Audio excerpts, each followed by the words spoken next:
Welcome back to another Kray video.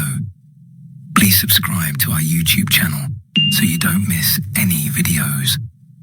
And for people really into the Krays, join our private Facebook group, Krays Crime Lords of London, where you will find stuff probably unavailable anywhere else.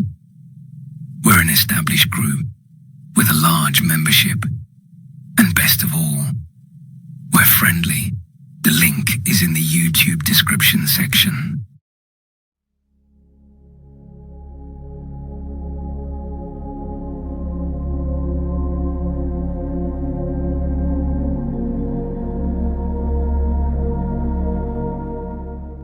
My name is Leonard Ernest Reed. I was known by everyone who knew me as Nipper Reed. I was born in Nottingham on the 31st of March in 1925. During my working life, I was a policeman and rose to the rank of Chief Superintendent of the Metropolitan Police's Murder Squad.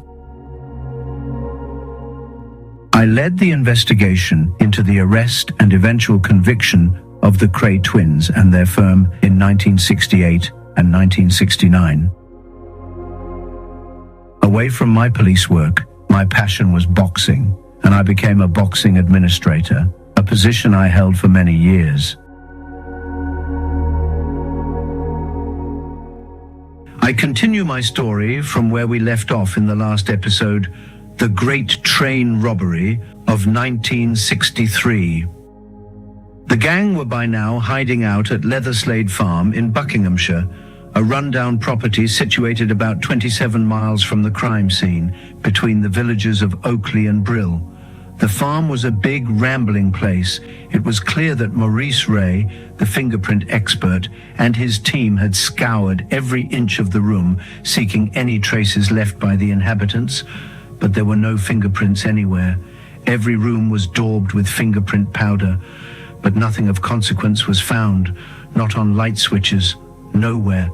It was only by dusting the most unlikely places that evidence did in fact surface: a sauce bottle, a faint palm print on the tailboard of a lorry, a saucer put out by Reynolds for the cat, and a Monopoly set, probably left behind in the mad scramble to get away. In Goody's case, there was only the faintest trace of yellow paint on a shoe to connect him to the farmhouse. There just weren't the million fingerprints lying about, as one would expect if a team of 15 or so men had been there for a week. It is my theory that the fingerprints they left were so inadvertent and unusual that they were terrible mistakes rather than evidence of the belief that there was no worry because the place was going to be torched. If that had been the case, then whoever had failed to burn the place down would have met with a very nasty accident. I've never supported that view at all. There was never a need to burn the farm down.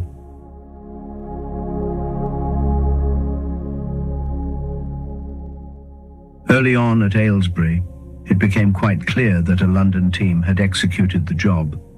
The job had been on offer for some time, and informants had done part of their work. Despite the precautions taken by Reynolds and Goody, the Yard knew some major villains were about to pull something big, but it was only after the robbery that they knew what. A list was quickly put together of those thought to have been involved. After all, there was only a handful of people in the country who were capable of such a job. It was then that the real work of finding the evidence began. Maurice Ray and Ian Holden, the forensic scientist, provided the foundation upon which the detectives could build, but tracing the suspects, their questioning, and the breaking of their alibis was left to the flying squad under the direction of their newly appointed chief, Tommy Butler. It was on this job that he really came into his own. This was what he really loved: chasing top-class villains. It became a personal vendetta. He undertook a totally ruthless and dedicated operation, which would finally result in the whole team being netted. And so a second base, the London end, was established for the inquiry in Scotland Yard in the flying squad office. Butler, first to arrive in the mornings and last one out at night, now changed his tactics. He still played his cards very close to his chest. His team was given the minimum of information needed for a surveillance operation or to make a quick arrest. A good example of this was the way he sent his twin, Detective Chief Inspector Peter Vibart, the man with whom he was meant to have the greatest rapport, and me to Leicester after Gordon Goody had been arrested. Goody's had been one of the earliest names in the frame as an organizer and prime mover. Police in London had visited his mother's address and some of his known hideouts, but with no positive result. On the 23rd of August, we had the news that he had been detained in Leicester. Butler sent Vibart and me to Leicester with no instructions about what we were to do. Now, usually a superior officer would have told us either to question him in detail there and then, or perhaps ask about an alibi, or just to bring the suspect back to the office and talk about nothing but horse racing on the way down. Not so with Tommy. We had no instructions whatsoever. I suppose it was that we were so in awe of him that we didn't ask before we left Aylesbury. Along the M1, Vibart said to me, "Nipper, stop at the next service station and give him a ring to see what we are to do." But at first, many of the suspects were brought in, questioned, and then released. These included Hussey, Wisby, Goody, Brian Field, and Lenny Field. This gave the impression he was only on a fishing expedition and that he had no real evidence to back him up. Otherwise, he would have charged them.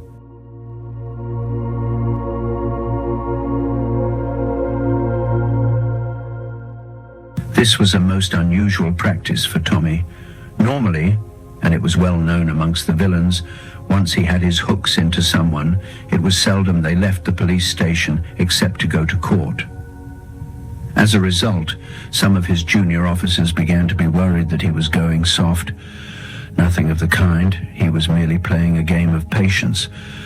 By seeing them and having a quiet and apparently friendly chat, he had persuaded them that, so far as they were concerned, it was a routine inquiry. He had opposed the publication of photographs of some of the leading suspects and had been overruled by Ernie Millen, the commander of the CID. Butler had rightly feared that men of this caliber would simply go underground or flee the country. The others were lulled into a false sense of security. When it came to some arrests, it was only a question of asking them to report to the yard, which they did quite happily. This time, they did not leave. Tommy was a canny operator. He went to the farm for the first time on the 17th of August, and I took him on a conducted tour. As he walked through the rooms looking at the debris, he smiled his wry smile. Pity. With a bit of luck, they could have all been nicked here, Nipper, but never mind. We'll get the bastards. He was right, of course.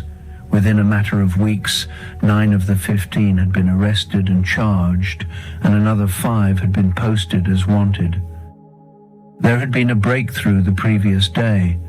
A Dorking man, John Ahern, was giving a lift on the pillion of his motorcycle to Mrs. Nina Hargreaves when the small engine machine began to overheat. They pulled off the road into a sheltered area of woodland where only a few yards from the road, sitting on a tree stump rather like an altar, was a beautiful embossed suitcase. They opened the bag and were astonished to find it was crammed with used banknotes. They knew at once they had stumbled on part of the train robbery hall and contacted the police. A dog unit arrived with other officers and began to search the ground. A little further into the wood, they discovered another bag. The total count was £109,000. I was sent with the Detective Superintendent Malcolm Futrell from the Buckinghamshire Constabulary to recover the loot. He was a charming man and, looking back, although we travelled together around the countryside following leads, it seems we mostly went about collecting recovered money.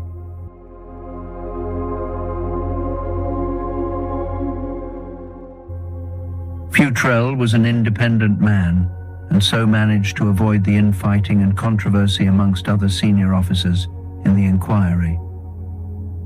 When we arrived at the wood, I was amazed to see how obvious the suitcase must have been. It would have been visible even from the road. It was almost as if it had been put there to be discovered. Right opposite from where the suitcase was found, there was a field of fern in which it was almost impossible to see anything.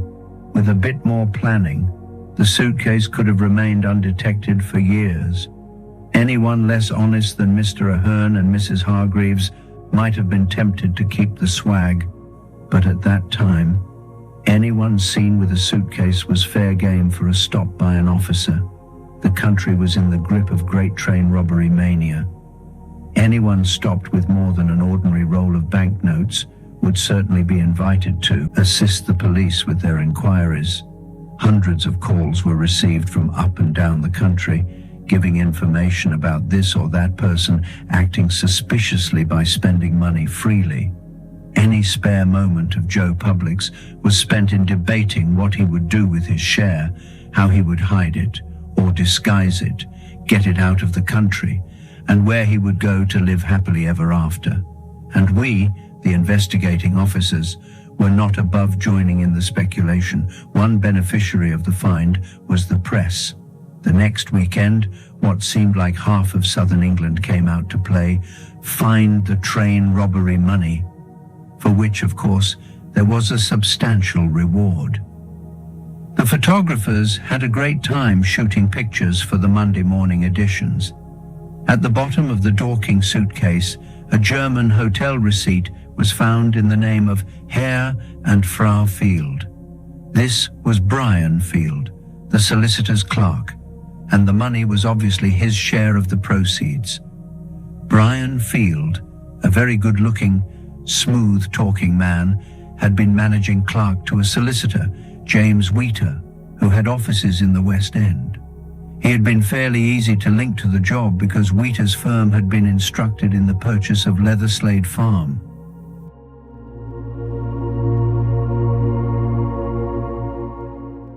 Field had defended a great number of villains over the years, including Goody in the London airport robbery.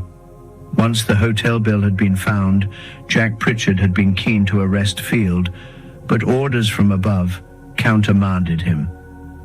Nevertheless, Jack was convinced we should find something worthwhile at Field's home near Pangbourne, where he lived with his good-looking German wife, Karen. After a great deal of lobbying, Pritchard was allowed to apply for a search warrant and execute it, so one morning around 5 a.m., we arrived to awake the occupants. Brian Field came to the door, and, although his expression of amazement did him credit, I have no doubt he was expecting a dawn call. "Hello, Nipper," he said. "What on earth are you doing here?" As if he didn't know. Jack told him, and then, whilst we ransacked the house, Karen, bravely playing the part of the hostess, made us coffee. But it was clear from Field's behavior there was going to be nothing on the premises that day. We left with Field smiling and waving from the doorstep, his arm around his attractive wife as if he didn't have a care in the world. Field was a real smoothie and a man of great charm.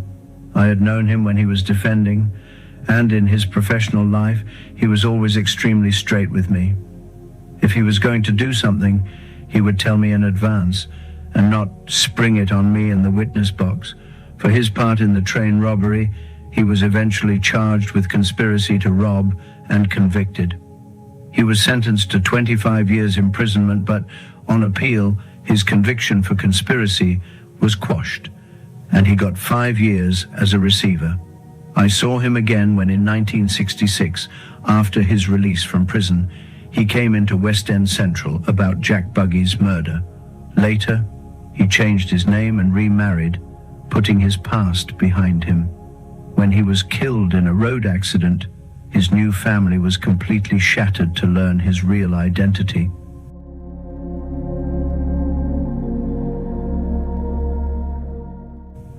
The following day, I was back at Aylesbury, where I had the responsibility of organizing a team to clean up the farm before it was handed back to its owners. This meant removing all traces of the fingerprint powder from doors, walls, mirrors, and so on, and moving out the incredible quantity of stores that the robbers had brought to the farm. There were dozens of eggs, packets of tea, rolls and rolls of lavatory paper, tea urns, cooking utensils, beer, and of course, beds and mattresses, which were to have been their lifeline if they had kept to their original intention and stayed at the farm until the initial hue and cry had died down, instead of panicking and fleeing in all directions. There had already been an earlier breakthrough in the inquiry. On the 11th of August, Roger Cordery, a man brought in as the electrician to work the signals on the track, and his friend William Bowl were arrested in Bournemouth, where they had had the misfortune to attempt to rent lodgings from the widow of a police officer. They had bought a vehicle, and a substantial sum was found in it. The money was lodged in the chief constable's safe, and the gloom which had descended over the investigating team lifted a bit, but it was after the finding of the suitcase that things started to happen. A caravan owned by James White, one of the robbers, was discovered at Box Hill, Surrey, and on the 20th of August, I went there with Malcolm Futrell, where we were met by a Chief Superintendent Chalky White from the Regional Crime Squad. At the site, we were snapped by an enterprising photographer. It made a lovely picture. There are the three of us standing with expressions of annoyance on our faces. The reason was that none of us had a key to the van. We had forgotten to pick it up from the local Nick. When it was brought in, we found it contained £30,000. At least we went back to Aylesbury with another suitcase full of money. As the money was being recovered, it was stored in the safe in the police station at Aylesbury. I remarked to Malcolm Futrell, "Do you know how much we've got in, sir? There's around £500,000 in there, and only 2 police officers in the station all night." "My God," he said, "I've never realized that before." He then sellotaped the whole of the safe door and proudly said, "That should hold it until morning. We'll have to do something else then." He then drafted in another 2 officers to reinforce the complement on duty, and the next morning, the money was moved to one of the major banks.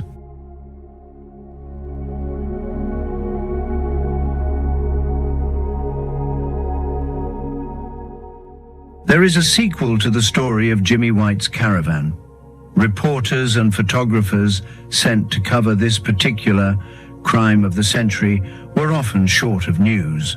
They were camped out at the Bull Pub in Aylesbury, where they had the best rooms and first choice of seats in the bar. MacArthur and the rest of the police were in the King's Head. In a case like this, good relations with the press are essential. Consequently, Jerry MacArthur held a press conference every day to which he invited all the national press. There were no favorites, and they kept the public interest in the inquiries going. Quite apart from being short of news, they were often short of pictures. At that stage, there was little at which they could point their cameras, and so the discovery of the caravan and its removal to Aylesbury was a godsend. Could they take pictures of Jack Pritchard, me, and some other officers examining it? Of course they could, so there appeared a photograph of us standing around with screwdrivers, looking as though we were about to take the van to pieces. Of course we did not do so. We had had our suitcase of money out of it, and the van was just left standing in the police garage at Aylesbury for a considerable time. Later, when White was arrested, long after the main trial, he made a statement to the investigating officers and added, "But you never found the money in the van though, did you?" He then told them that behind some of the panels of the walls of the caravan was around £9,000, part of the proceeds. Sure enough, there it was. So much for the diligent search and stripping of the caravan by the police. The explanation was really quite simple. He was a carpenter and had removed the panels lining the van, putting the money behind them. At the time, he thought it had been weeded by the officers who had first searched the vehicle.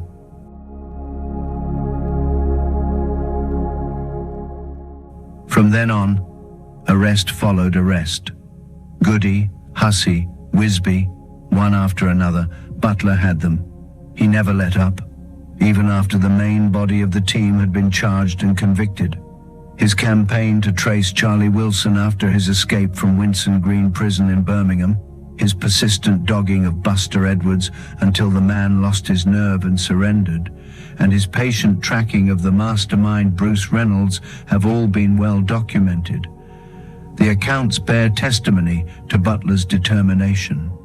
This obsession, which persisted until the day of his retirement, something I believe he had postponed to complete his inquiries, has ensured his place in the annals of criminal investigation.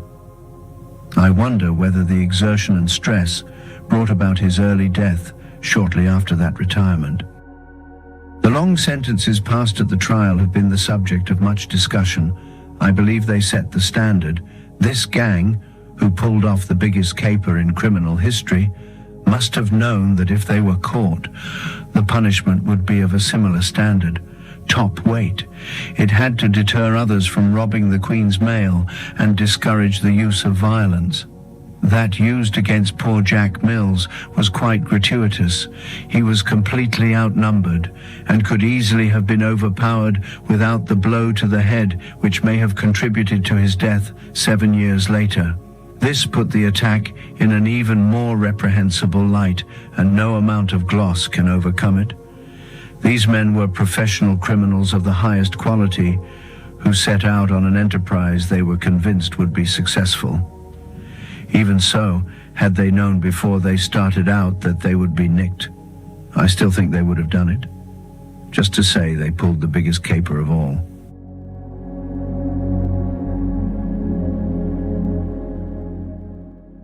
Prison did not do many of them any good by way of reformation. Bowl died while serving his sentence, and others were reconvicted for serious crimes. Charlie Wilson was shot dead in Marbella in 1989. Biggs has become almost a national hero. By escaping and managing to evade capture for so many years, Ronnie Biggs, the most insignificant of all involved, has earned a notoriety out of proportion to his involvement in the great train robbery. When he realized his bolt hole in Brazil was unassailable, he became a tourist attraction and cocked a snook at the English authorities. Then, as fast living and old age caught up with him, he became convinced that if he surrendered himself, his popularity was such that he would receive favorable consideration when the question of his sentence was raised. He had suffered a number of strokes, but when he returned to the UK in a blaze of further publicity in 2001, he was immediately sent to Belmarsh prison. I don't think his supporters thought he would be there for more than a few weeks before he was released. He is now quite properly detained in a prison hospital, and I am satisfied that no amount of pressure will force the authorities to change that situation. Of course, one has sympathy for his medical condition, but Biggs enjoyed 30 years of freedom, many of which were owed to the British public, and it is right that he should be seen to try to repay that debt. Were he to have been released immediately, it would have been an open invitation for any criminal to try the same. If he had returned when the others were captured, he would have served his sentence and been at liberty for the best part of 20 years, if not more.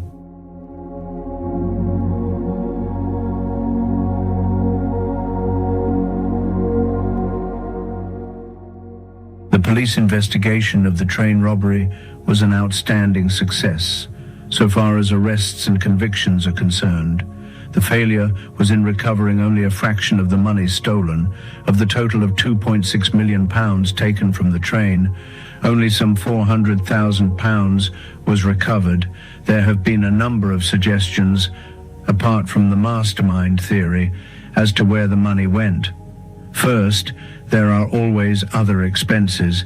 If someone put some more money up for finance, they would be in for a share. If someone provided a lorry or a car or a safe house, then so would they. Escapes from prison are expensive, and so is living in the underworld when your face is on a wanted poster. The members of the gang were blackmailed and ripped off for hundreds of thousands of pounds by their friends in the criminal fraternity. Buster Edwards, Roy James, Jim Hussey, Jimmy White, Biggs, and Gordon Goody all suffered in this way. Honor amongst thieves, forget it.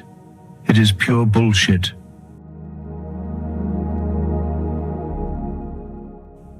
Once the arrests had been made, the investigation wound slowly down, and I returned to London. It had been a good experience on a number of levels.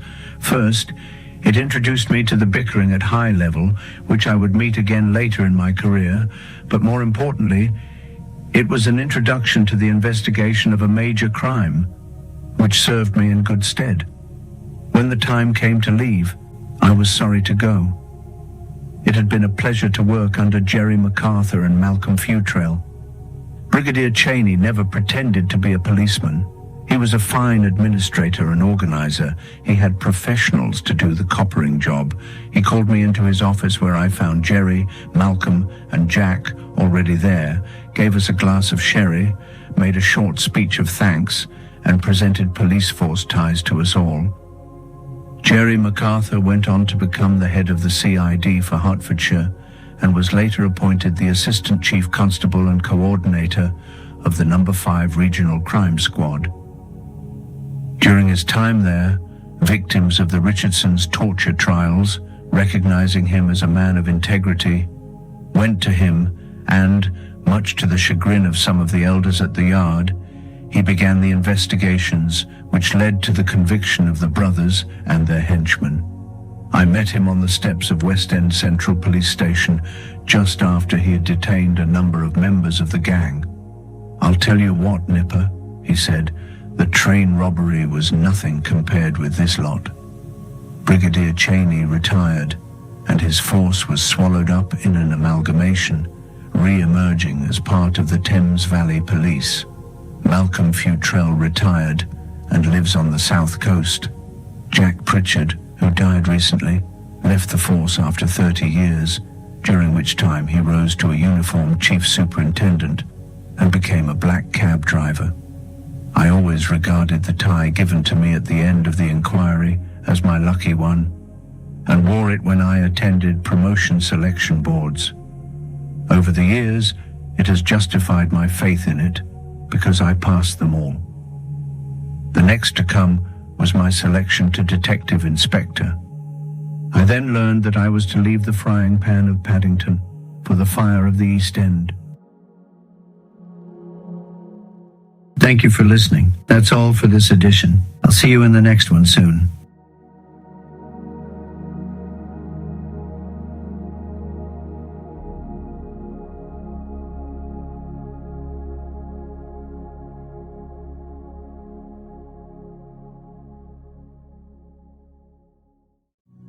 Thank you for watching. If you enjoyed the video, please join our Facebook group. It's called Krays Crime Lords of London. We're a friendly moderated group with over 1,000 Kray and other celebrated gangster videos available for view. There's also thousands of images in the photos sections. The link for the group is in the YouTube description section. I